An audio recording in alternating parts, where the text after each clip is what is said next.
আজকে পড়ব ভৌগোলিক উপনাম।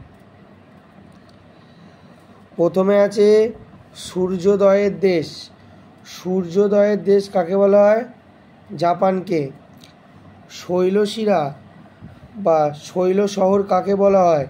দার্জিলিংকে শৈল রানী বা শৈল শহর বলা হয়। শৈল রানী বা শৈল শহর কাকে বলা হয়?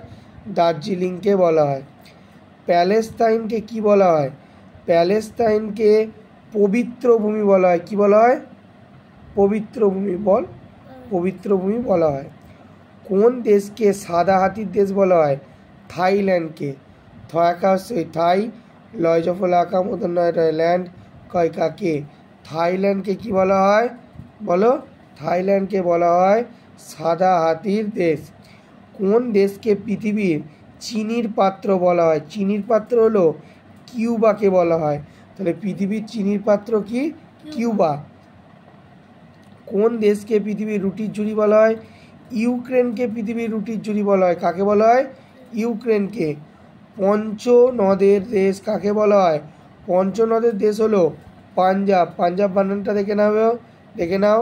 পয়াকা ইয়ে পরিচ একা পাঞ্জাব কয়কাকে।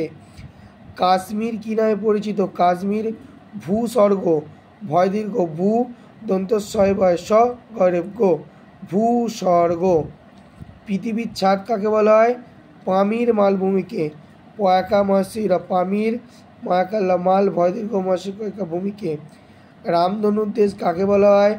হাওয়াই দ্বীপকে রামধনু দেশ বলা হয়।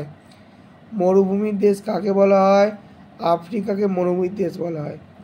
আর ভূমিকম্পের দেশ জাপান। আর উদ্যান শহর হলো বেঙ্গালুরু।